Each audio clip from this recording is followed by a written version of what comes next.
안녕하세요, 여러분. 저는 30대 후반이 된 한 아이의 엄마이자 작은 사업을 하는 사람이에요.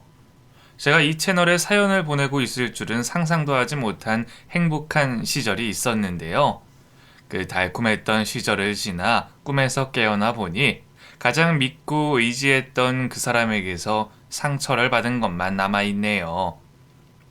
한때는 나쁜 생각을 할 정도로 인생을 포기하고 싶었지만 이제는 아이를 위해서라도 용기를 내 세상 밖으로 다시 나오고 싶어서 이 사연을 적어봅니다. 후련하게 제 지난 이야기들을 털어놓아 볼 테니 잘 들어주세요. 어린 시절 저희 집은 무척 잘 나가는 집안이었던 것 같아요. 아빠가 사업을 일찍 시작하셨는데 운이 좋았는지 그 사업이 잘 돼서 유복하게 살았거든요. 부모님은 모두 기분파이셨는데 기분이 좋으시면 집에 사람들을 초대하셔서 출장 뷔페까지 불러 파티 분위기를 연출하셨습니다. 그래서인지 부모님 주변에는 항상 사람들이 끊이질 않았고 북적북적하게 지내셨죠. 저와 오빠는 그런 부모님 밑에서 자라다 보니 솔직히 돈이 그렇게 중요한진 모르고 살았던 것 같아요. 갖고 싶은 거, 먹고 싶은 것 있으면 엄마한테 사달라고 하면 다 사주셨으니까요. 친구들이 제가 갖고 있는 것들을 부러워했고, 저는 자랑이라도 하듯이 그 친구에게 얼마라고 정확하게 금액까지 알려줬던 기억도 나네요. 정말 바보 같은 짓이었는데, 그때는 그게 왜 멋있다고 스스로 생각했는지 모르겠네요. 저는 일명 날날이었어요. 친구들이랑 싸돌아다니면서 놀기 좋아했고 공부는 아예 손에 대지도 않았죠. 부모님이 넉넉하게 주시는 용돈으로 친구들을 다 사주고 노래방, PC방도 다니면서 펑펑 썼는데 나중에는 그 돈이 모자라서 엄마 몰래 지갑에서 돈을 빼간 적도 있을 정도였습니다. 그에 반해 오빠는 모범생이었어요. 세상에서 가장 쉬운 것이 공부라고 하는 그런 애들 있잖아요. 공부 잘하는 밥맛 없는 스타일이 딱 저희 오빠였죠. 성격이 착하거나 남들에게 배려해주는 그런 사람은 아니었는데 공부는 아무튼 잘했어요. 그도 그럴 것이 어린 시절부터 엄마 손에 이끌려 이런저런 수업을 받았고 집에는 늘 오빠의 과외 선생님이 시간 맞춰 대기를 하고 계셨었으니 어찌 보면 당연한 결과라고 해야 할 수도 있겠네요. 오빠와 제 사이는 좋지 않았습니다. 저는 그런 오빠를 싫어했고, 오빠 역시 저를 사람 취급도 안 했어요. 서로 집안에서는 말도 별로 안 했고, 어쩔 때는 길거리에서 지나가면서 마주쳐도 모르는 채 한 적도 있을 정도였죠. 한 번은 제가 친구들이랑 저녁 늦게 길거리를 돌아다니고 있었는데, 오빠가 학원을 마치고 걸어가고 있더라고요. 마침 제가 배가 고팠는데 용돈이 다 떨어져서 오빠를 불렀죠. 오빠! 오빠! 하지만 오빠는 이런 저를 거들떠보지도 않고 가는 거예요. 평소 같았으면 같이 모른 척 했었겠지만 그날은 제가 너무 화가 나서 오빠에게 막 달려가며 소리쳤죠. 오빠! 안 들려? 귀 먹었어? 어떻게 동생이 부르는데 그렇게 모른 척하고 갈 수가 있어? 무슨 일인데 그래? 너 밤에 이게 뭐냐? 친구들이랑 저렇게 돌아다니는 거 엄마가 아시냐? 엄마 오늘 아빠랑 모임 가셨단 말이야. 돈 있으면 좀 줘봐. 얼른. 나 배고파. 친구들이랑 뭐 사 먹을 거야. 나 돈 없어. 넌 무슨 애가 돈을 그렇게 맨날 써? 돈이 뭐 계속 펑펑 나오는 줄 아냐? 그럴 시간에 공부나 좀 해라. 너 그러다 바보 돼. 뭐? 오빠 정말 재수없다. 어떻게 하나뿐인 동생한테 그런 말을 할 수가 있어? 왕재수. 그래, 오빠 잘났어. 오빠는 역시 저를 별로 좋아하지 않았었나 봅니다. 친구들과 저를 번갈아가며 쳐다보더니 한심하다는 표정을 지으며 잔소리를 해대더니 휙 가버리더군요. 학창 시절을 보내면서 오빠는 왠지 더더욱 멀어지는 것 같은 느낌에 한편으로는 서운한 감정도 있었지만 그래도 싫은 건 어쩔 수 없었죠. 이런 저희 남매 사이를 알고 계시는 엄마가 하루는 저희를 불러 말씀하셨습니다. 세상 천지 핏줄이라고는 너희 딱 단둘뿐인데 언제까지 이렇게 서로 미워하면서 살 거야? 중학생쯤 됐으면 철 좀 들어야지. 안 그래? 오빠는 오빠답게 동생 좀 보듬어 주고 또 동생은 오빠한테 너무 대들고 까불고 그러지 말고 엄마 아빠 없으면 너네 둘뿐이라고 명심해. 왜 엄마 아빠가 없어? 난 오빠 없어도 엄마 아빠랑 같이 살 건데? 그런 말 하지 마, 엄마. 니네들 아무튼 앞으로도 계속 이럴 거면 엄마가 용돈도 끊을 거고 특단의 조치를 취할 거니까 그런 줄 알아. 알았어? 매번 웃으시던 엄마는 왠지 그날따라 저희 남매에게 큰 소리로 말씀을 하시더라고요. 근데 왠지 평소답지 않은 엄마의 모습에 뭔가 이상한 느낌도 받았어요. 웬만해서는 혼자 술을 드시지 않으시는데 밤 늦은 시간에 혼자 술을 드시면서 눈물을 흘리시기도 했고 짜증도 유독 많이 내셨죠. 아빠는 며칠째 집에 들어오지도 않으셨고 전화도 받지 않으셨습니다. 뭔가 이상한 집안 분위기에 어쩔 수 없이 오빠에게 말을 걸었어요.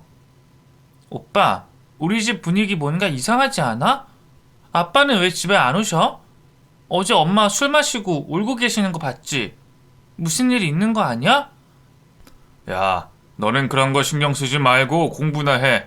어린애가 쓸데없는 거에 관심이나 갖고. 꼭 오빠는 이런 식이더라? 그래, 잘났다 잘났어. 공부 잘해서 좋겠다. 치. 오빠는 여전히 제 기대를 벗어나지 않더라고요. 쓸데없는 생각하지 말라고 했지만 저는 왠지 뭔가 이상하게 흘러가는 것 같았습니다. 그리고 제 생각은 현실로 다가와 버리고 말았어요. 그로부터 얼마 후 아빠와 엄마는 집에서 아주 크게 다투셨는데 돈과 관련된 이야기와 여자에 관련된 이야기가 주된 내용이었어요. 제 방에서 몰래 부모님의 다투는 소리를 유심히 들어보고 있었는데 아빠의 사업이 망해서 곧 집이고 뭐고 은행으로 넘어가게 생겼다고 하셨고 오래전부터 엄마의 지인과 바람을 피우고 계셨다는 말씀을 하시더군요. 세상에서 제일 착하고 원하는 건 무엇이든 다 이루어주는 아빠가 그런 일을 하셨다는 것이 저는 믿을 수가 없었습니다. 현실을 부정하고 싶은 마음에 귀를 막아보고 음악을 틀어놓기도 했지만 계속해서 귓가에 맴도는 그 소리에 아무것도 할 수가 없었어요. 그리고 잠시 뒤에는 그릇들이 깨지는 소리가 들렸고 문을 열고 거실로 나와 보니 엄마가 거의 이성을 잃으시고 온갖 물건들을 집어던지고 계셨습니다. 아빠는 아무 말도 없이 그런 엄마를 말리고만 계셨는데 역부족이었고요. 참다 못한 오빠가 거실로 나와서 엄마를 말렸고 결국 엄마는 바닥에 주저앉아 눈물을 흘리셨어요. 그런 엄마가 정말 불쌍하다는 생각밖에 들지 않았습니다. 그 당시에는 아빠가 너무나도 원망스러웠어요. 아빠 얼굴도 보기 싫었고 아빠라는 단어를 입 밖에 내는 것도 하고 싶지 않았어요. 며칠 동안 우울한 마음으로 지내면서 안방에서 누워만 계시는 엄마를 바라보는 것밖에 할 수 없는 제 자신이 싫어질 정도였습니다. 그렇게 몇 달을 보내는 동안 저희 집에는 빨간 딱지가 붙었어요. 그리고 얼마 후에는 집을 이사 가야 했는데 살고 있는 집에 비하면 아주 형편없는 방 2개짜리 낡은 집이었죠. 저도 모르게 짜증이 확 나서 엄마에게 소리쳤어요. 이게 뭐야? 이딴 집이 뭐냐고! 친구들한테 쪽팔려서 어떻게 살아? 평소 같았으면 저의 이런 말버릇에 대해서 혼을 내시던 엄마였지만 이날은 아무 말씀도 하지 않으시고 제 얼굴을 바라보고만 계시더군요. 그러더니 잠시 후에 아무것도 해줄 수가 없어서 미안하다는 말씀을 하셨고 그게 엄마와의 마지막 대화가 됐습니다. 엄마는 그날 혼자 술을 드시다가 밖으로 나가버리셨는데 끔찍한 교통사고를 당하셨고 그대로 세상을 떠나버리고 말았어요. 갑작스러운 비보에 온 집안 식구들은 정신줄을 놓아버리게 됐어요. 세상에서 가장 소중한 엄마가 이렇게 떠나버렸다는 것을 믿기가 힘들었습니다.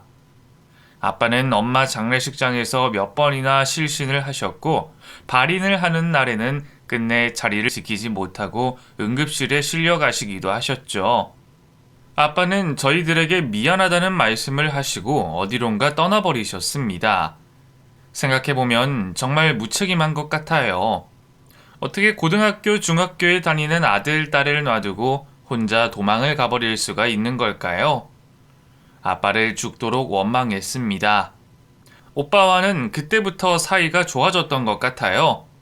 아니, 좋아졌다고 표현하기보다는 어쩔 수 없이 살아야 했기에 그렇게 지내게 된 거죠. 집안 살림을 해야 했고 밥을 챙겨 먹었어야 했는데 그래도 덜렁대는 저보다는 오빠가 차분하게 이것저것 잘 챙겨줬거든요. 제 교복도 잘 빨아줬고 지저분해진 운동화도 손수 빨아줬습니다.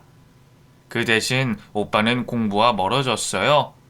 집안이 이 꼴이 나면서 정신적으로 힘들었을 테니까요. 온전하게 공부에 전념할 수 있는 상황이 아니었는지라 오빠의 성적은 쭉쭉 떨어졌습니다. 오빠는 제게 말했어요. 아빠 원망 그만하고 이제 그만 용서해드려.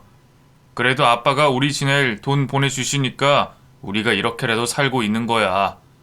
그리고 아빠 빚쟁이들 때문에 집에 못 오시는 거고. 됐어, 거짓말하지 마.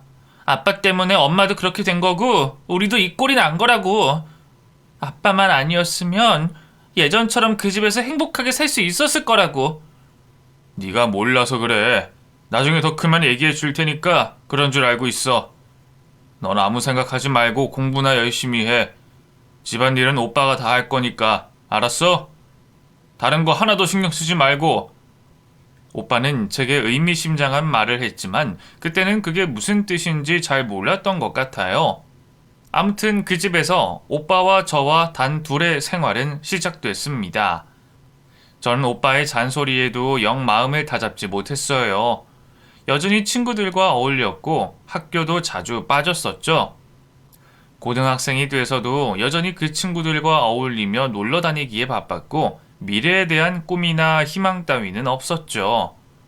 하지만 오빠가 대학교를 포기하고 보험 일을 시작하면서부터 저도 무언가 마음을 다잡게 된 것 같아요. 오빠는 예전에 학교에서도 알아주는 모범생이었고 인류대학을 목표로 하는 학생이었습니다. 의과대학에 가서 유능한 의사가 되겠다는 큰 포부를 갖고 있던 오빠가 서류 가방을 메고 보험 영업을 하러 다니는 모습은 그야말로 충격적이었어요.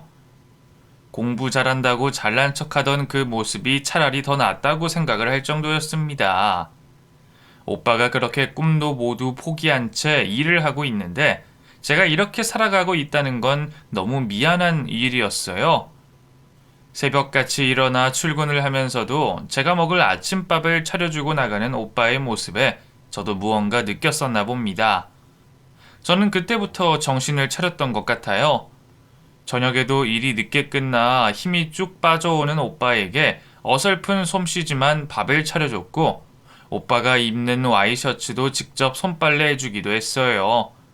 그러면서 조금씩 오빠와의 관계가 좋아졌습니다. 마음과 마음이 만나니까 진짜 피를 나눈 남매라는 것을 알게 됐던 것 같아요. 경서야, 너는 내가 무슨 일이 있어도 대학교 보내줄 거니까 공부 열심히 해. 알았어? 남들한테 무시당하면서 살지 않으려면 무조건 열심히 공부해. 우리 집안 형편에 무슨 대학이야. 됐어. 난 대학 안 가도 되니까 그런 소리 하지도 말고 여자친구나 사귀시지요? 여자친구? 됐다 됐어.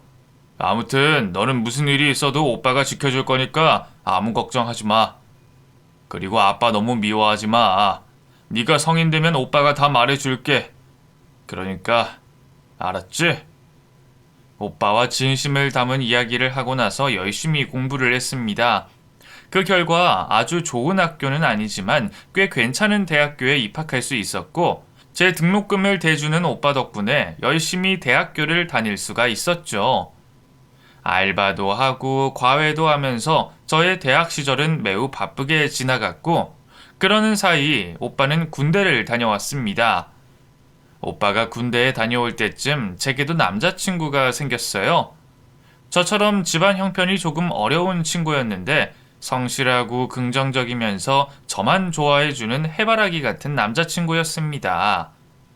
이 친구와 저는 같은 대학교에 다니는 커플이었고 수업을 듣고 밥을 먹고 알바를 하는 것까지 모든 일상을 함께 나눴어요. 학교 친구들도 그만 좀 붙어 다니라고 할 정도로 저희 사이를 질투하기도 했었죠. 남친은 제게는 첫 남자였고 평생을 함께하고 싶은 마지막 남자이길 바랬습니다. 남친의 부모님은 이혼하셨고 어머니와 함께 살고 있었는데 남친을 만나본 저희 오빠는 조금 마음에 들어하지 않았어요. 경서야, 그 오빠는 그래도 네가 좀 더 환경이 좋은 남자랑 만났으면 좋겠는데. 환경? 오빠, 우리가 그런 말 할 처지야? 우리 집안을 봐. 우리가 그런 말 하면 안 되지. 그러니까 하는 말이야. 우리 집도 이런데 남자 집까지 그러면 서로 너무 힘들고 그러잖아. 부모님 모두 생존해 계시고 경제적으로도 좀 힘들지 않는 그런 남자를 만나. 아직 나이도 어리고 그러니까 괜히 결혼한다 그런 말 하지 말고. 오빠 말 알아듣지? 내 남친이 얼마나 순수하고 착한데 이렇게 나만 사랑해주고 착한 사람 만나는 게 얼마나 힘든지 알아? 내 친구들 다 부러워한단 말이야. 사람을 왜 돈으로 평가해? 오빠 그러지 마. 저는 오빠의 말에 동의하지 않았어요.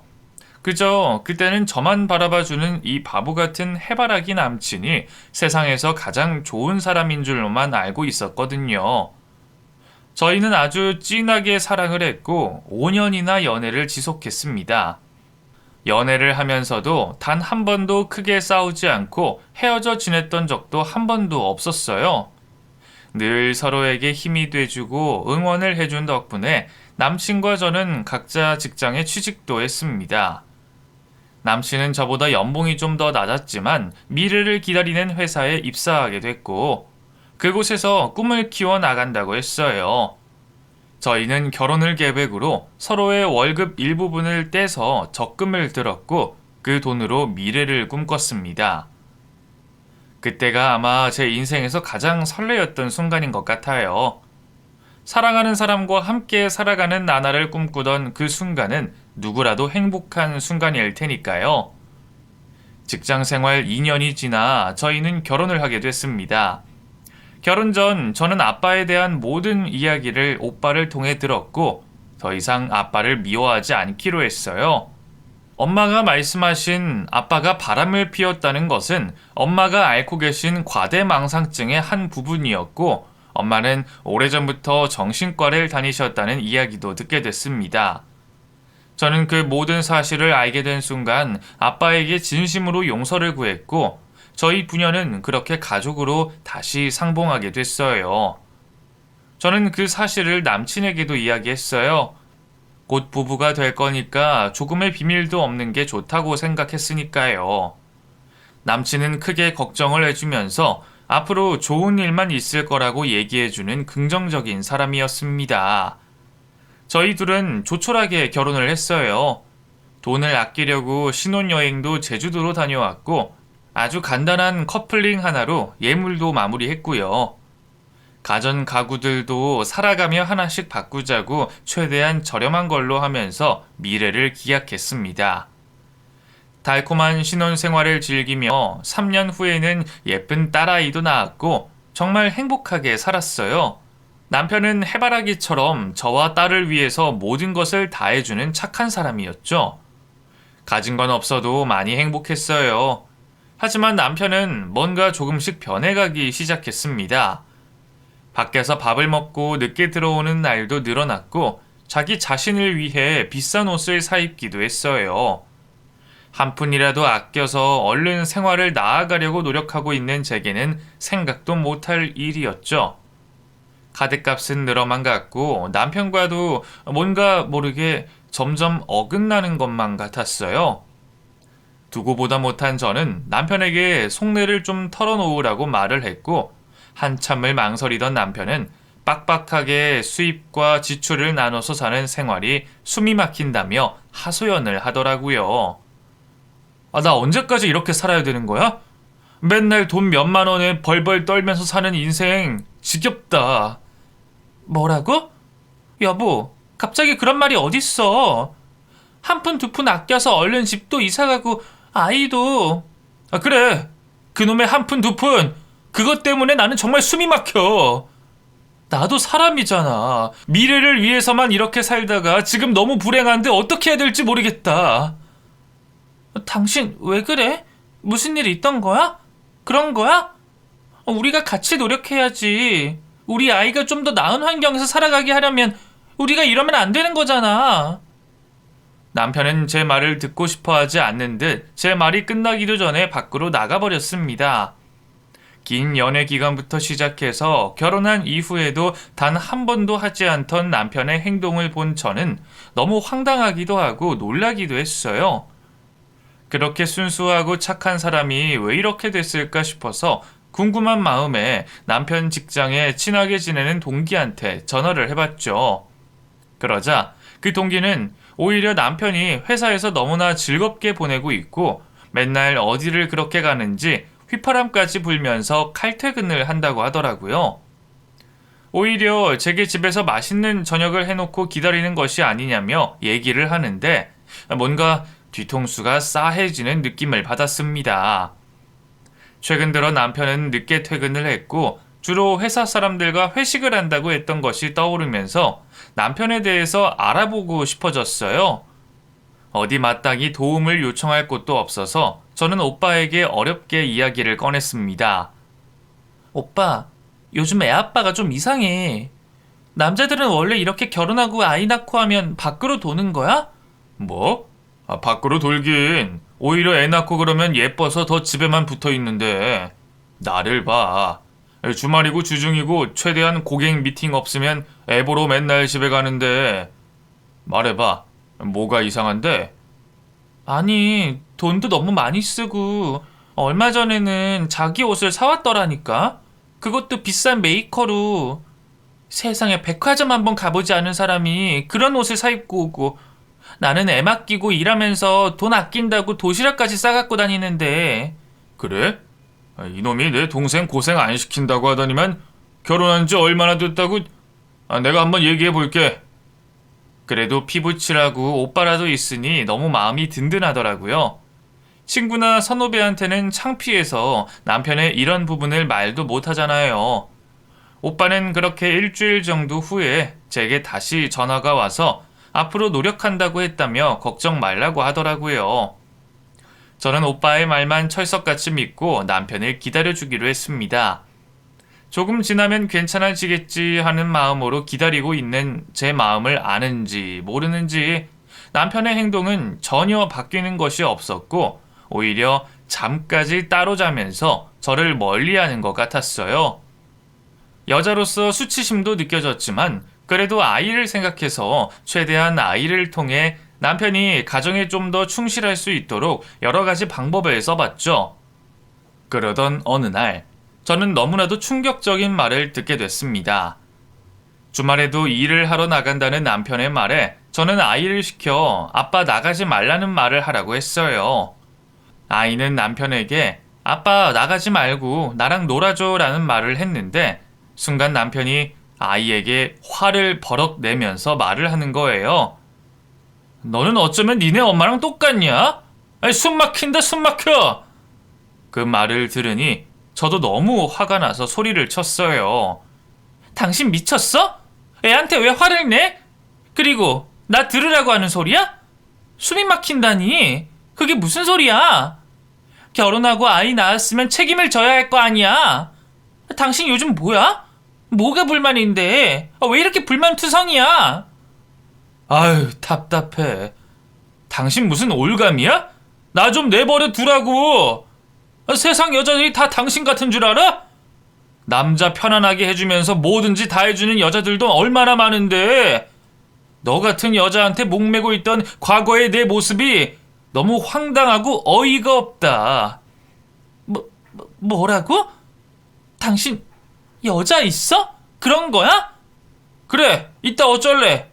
너같이 답답하게 사는 사람 말고 나도 좀 편안하게 해주는 그런 여자 만나고 싶다고. 남편은 제게 충격적인 발언을 한 채로 그대로 밖으로 나가버렸습니다. 순간 모든 세상이 멈춰버린 것 같았어요. 아이는 울고불고 난리가 났고 저는 아이의 울음소리마저 희미하게 들릴 정도로 넋이 나가버린 상태였었죠. 아이는 한참이나 울더니 울고 있던 저를 발견하고는 휴지로 제 눈물을 닦아주더군요. 참, 얼마나 기가 찰 상황이던지 그날의 일은 두 번 다시는 겪고 싶지 않았습니다. 정신을 차려보고 남편에게 전화를 수십 통 걸어봤지만 남편은 전화를 받지 않았어요. 그리고 그날 외박까지 했습니다. 잠을 한숨도 안 자고 꼴딱 날을 새고 다음날 남편 회사로 찾아갔습니다. 남편은 휴가를 내고 출근을 하지 않은 상태였고 그날 밤 제게 문자 한 통을 보내왔어요. 우리 이혼하자. 나 너랑 사는 거 정말 숨막히고 힘들어. 징글징글하다고. 나 사랑하는 여자 생겼으니까 이제 그만 나 좀 놔주라. 진심으로 부탁한다. 남편은 제게 이혼을 하자고 하더군요. 새로운 여자와 새 인생을 시작하겠다고 하면서 말이죠.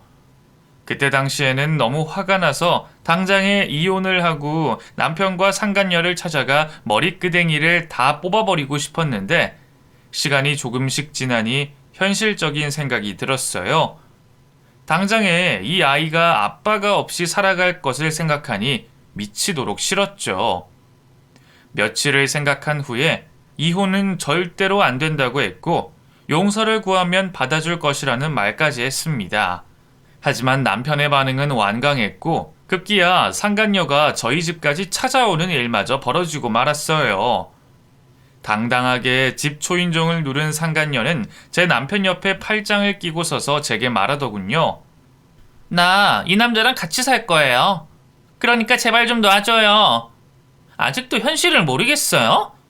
이 남자 나를 사랑한다고요. 나랑 살고 싶다잖아. 뭐라고요? 지금 어딜 찾아와서 그런 말을 짓거려? 나 이 사람 부인이야. 법적으로 부인이고 아이도 있다고. 당신 지금 이러는 거 너무 염치 없다고 생각하지 않아? 뭘 모르시네. 요즘 간통죄도 없는 마당에 염치 같은 소리하고 자빠졌네. 이 남자 마누라랑 애랑 다 싫대. 지긋지긋하고 숨막힌대. 아주 지겨워 죽겠대. 그런데도 이런 껍데기 붙잡고 싶니? 우리 아이 생겼어. 내 뱃속에 이 사람 애 있으니까 좋은 말로 할 때 이혼 도장 찍어. 옆에 있던 남편은 제 눈빛을 피하며 그렇게 서 있더군요.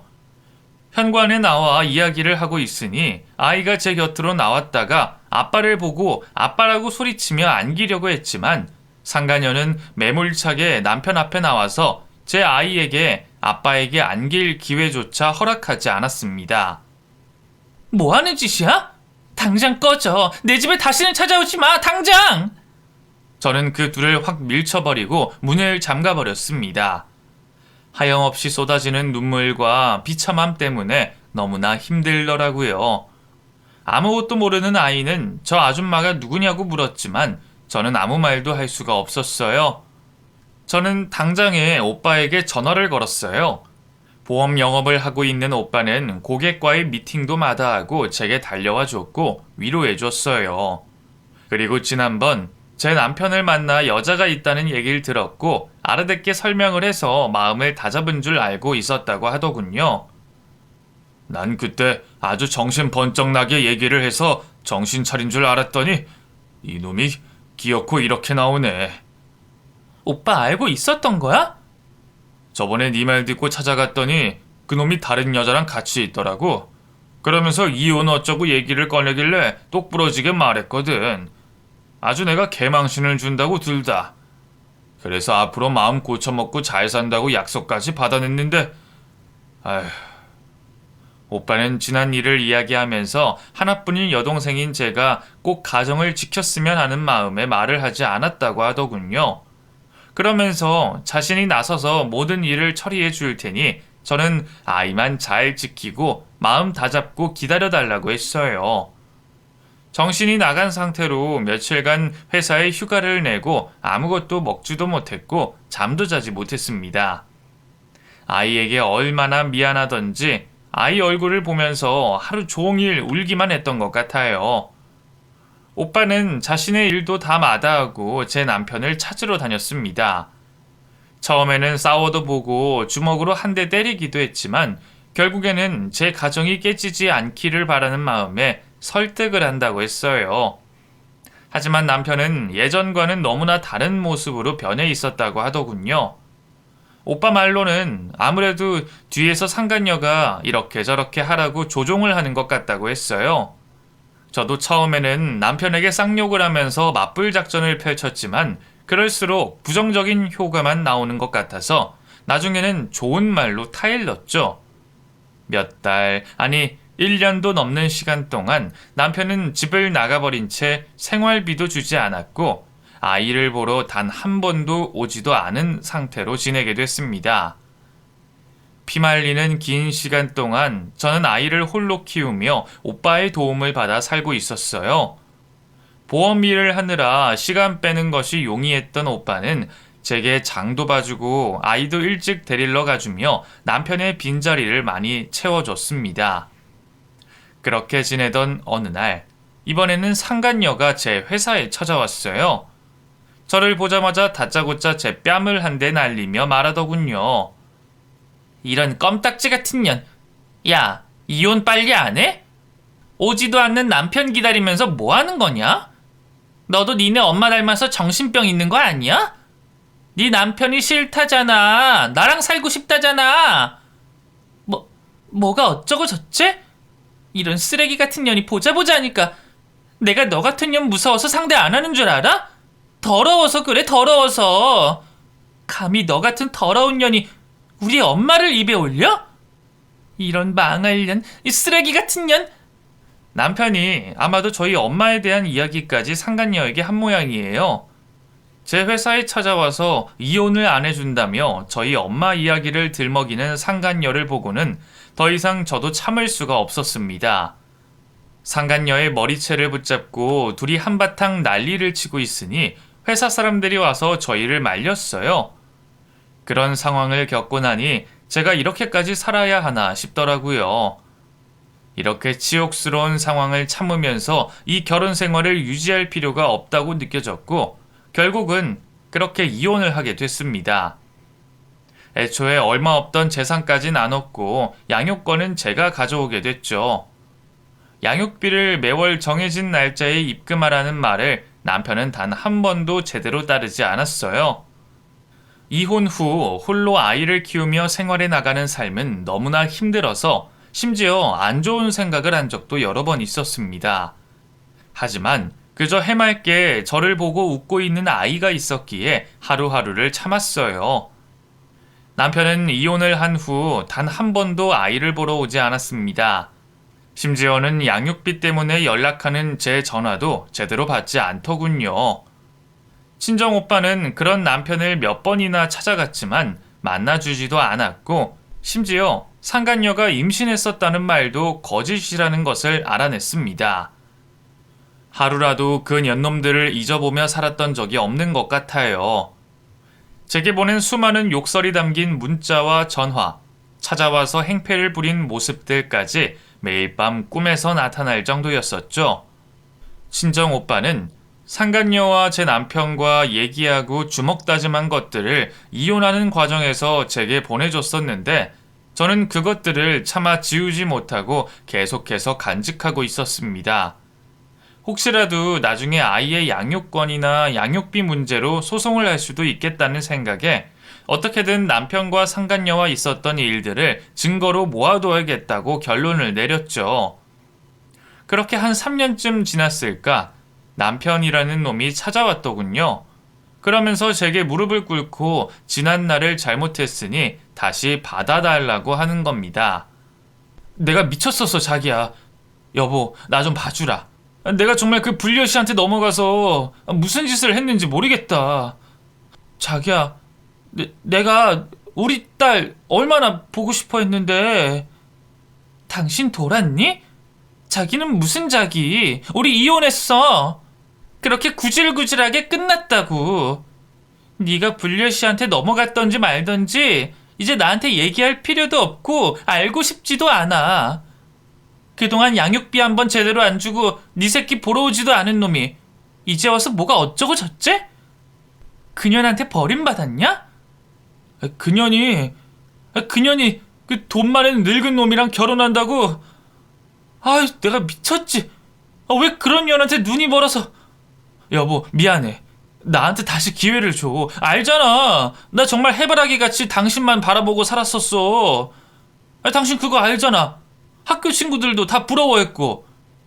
소름 끼치니까 당장 꺼져. 당장 꺼지라고. 더 이상 아무 말도 듣고 싶지 않아. 남편이라는 놈은 황당한 말을 짓거리더군요. 상간녀한테서 버림받고 다시 제게 찾아와 받아달라는 말이었습니다. 얼마나 어이가 없던지 머리가 지끈거리고 화가 나서 미쳐버릴 것 같았습니다. 퇴근을 하고 집으로 돌아오는 길은 그 어느 날보다도 힘들었어요. 이런 상황에 제가 놓였다는 것 자체가 억울하더군요. 다른 사람들은 멀쩡히 결혼해서 잘만 살고 있는데 왜 꼭 나한테만 이런 일이 일어나는지 세상이 원망스러웠어요. 며칠의 시간이 어떻게 지나갔는지 모르게 정신없이 흘러가고 있던 어느 날 오빠에게서 전화가 왔습니다. 경소야, 주말에 뭐해? 우리 회사 점장님 결혼하시는데 너도 와라. 몇 번 얼굴 뵀었잖아.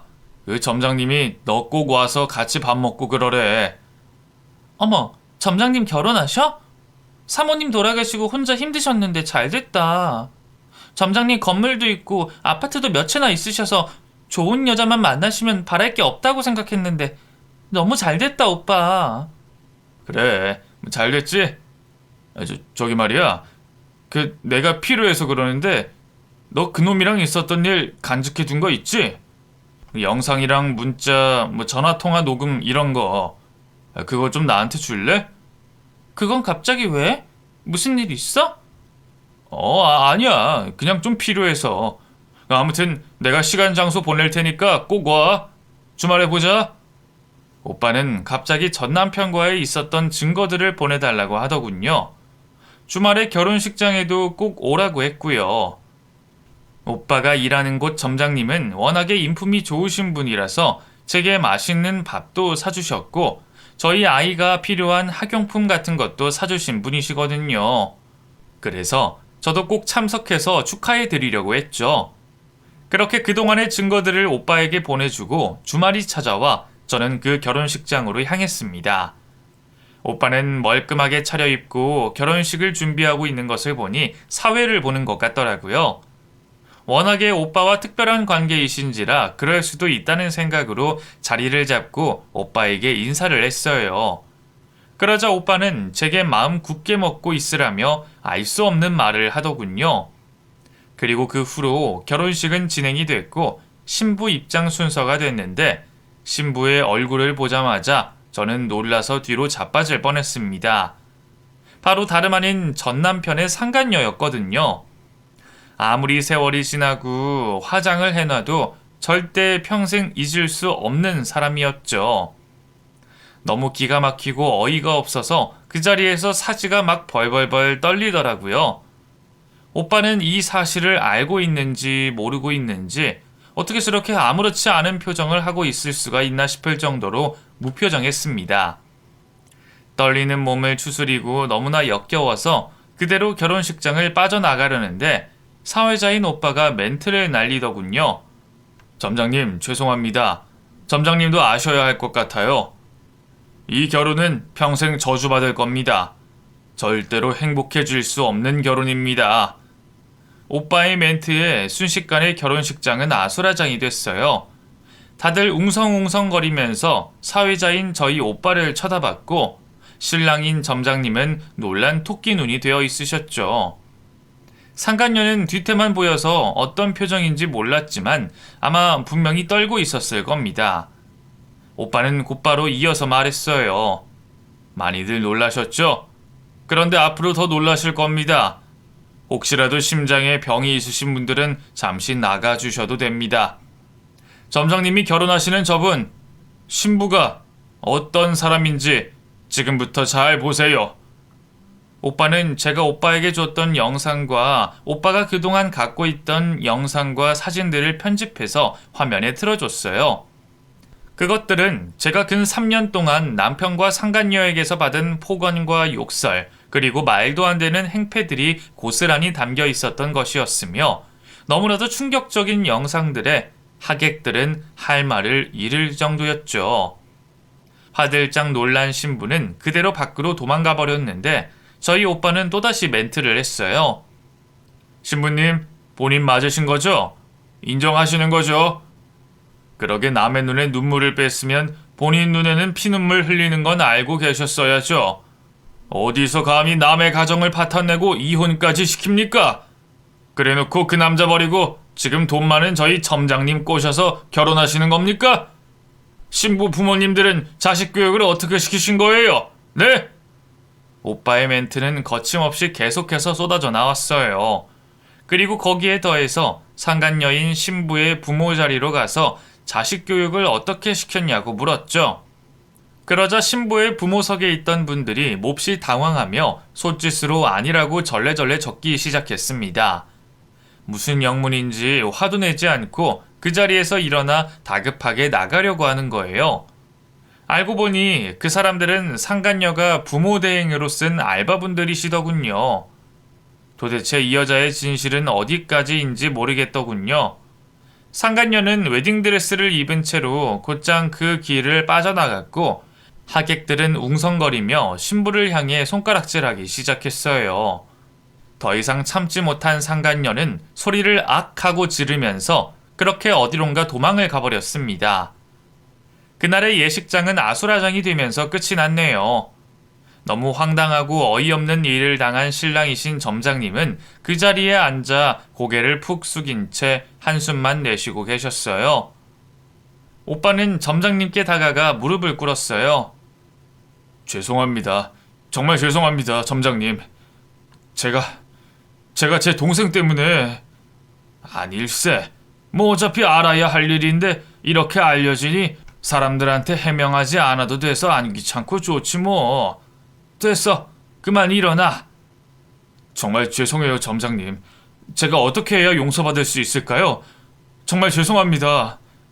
그 말씀을 끝으로 신랑이신 점장님은 자리를 떠나셨고 오빠는 한참이나 무릎을 꿇고 일어나지 않았죠.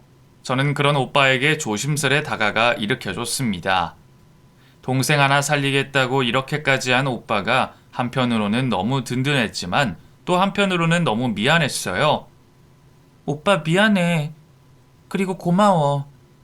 우리 엄마가 우리 어렸을 때 하셨던 말 기억나? 이 세상에 유일한 피부치라고. 우리가 이렇게 친하게 될 줄은 그때는 상상도 못했는데, 그치? 그래, 이 꼬맹아. 그때 정말 싸가지 없고 멋대로 행동하더니 벌써 애엄마네 애엄마야. 우리 오늘은 아버지 모시고 저녁 식사하자. 이 오빠가 맛있는 거 쏠게. 삼겹살 먹자. 오늘 같은 날은 기름칠 좀 해주면서 힘을 내야 되겠어. 오빠와 저는 그렇게 아무 말하지 않고 아빠를 모시고 삼겹살을 실컷 먹었습니다. 그날 셋이 소주를 마시는데 왜 이렇게 술이 달고 맛있던지 아직도 그 맛을 잊지 못할 것 같아요. 오빠는 그 후로 다니던 직장에서 사직서를 냈다고 하더군요. 너무 죄송스러워서 차마 다닐 수가 없다고요. 하지만 넓은 인품을 가지신 점장님이 모든 것을 다 이해해 주셨고 오히려 이혼을 막아줬다며 고맙다는 말까지 하며 계속 일을 해달라고 부탁하셨대요. 그 말을 들으니 참 다행이라는 생각이 들었습니다. 저 때문에 오빠가 힘든 삶을 사는 것은 너무 싫거든요. 그리고 그날 아빠는 삼겹살을 드시며 제게 통장 하나를 건네셨어요. 그동안 고생 많았다고 하시며 아이를 데리고 작은 가게라도 하라고 하셨습니다. 아빠 원망 많이 했지? 미안하다. 못난 아빠 때문에 고생만 많이 하고. 왜 그런 말을 해, 아빠? 아빠 덕분에 어린 시절 그렇게 행복하게 철딱서니 없이 살았었는데 뭐. 나 이 돈 못 받아요. 아빠 빚 갚으면서 어떻게 사는지 뻔히 아는데 내가 이걸 어떻게 받아? 못 받아. 아이고, 우리 딸 철들었네. 아빠가 주는 건 받아도 돼. 너 조그만 가게 하나 하고 싶다고 했잖아. 아이 키우면서 언제까지 회사에서 늦게 퇴근하고 그럴래? 애한테도 안 좋아. 이 아빠가 해줄 수 있어서 너무 행복하니까 아빠 행복한 기분 없애지 말아주라. 아빠가 건네주신 통장에는 4천만 원이 들어있었습니다. 저는 그 돈을 받아서 작은 가게를 얻어 사업을 시작하게 됐어요. 잠도 안 자고 열심히 한 덕분에 가게는 날이 갈수록 성장하게 됐고 집에서 가까운 곳이라 아이를 데리고 올 수도 있어서 좋았습니다. 첫 술에 배부를 정도는 아니지만 그래도 아이와 둘이 안정적으로 살아갈 수 있는 기반이 될 것 같아 무척 기대를 하고 있는 중이에요. 다 잘 될 것 같아요. 이렇게 힘든 일을 겪었는데 앞으로 있어봤자 세 발의 피 아니겠어요. 이렇게 이곳에 모든 이야기를 털어놓고 나니 속이 다 후련해졌네요. 10년, 아니 30년 묵은 체증이 확 내려간 것 같아요.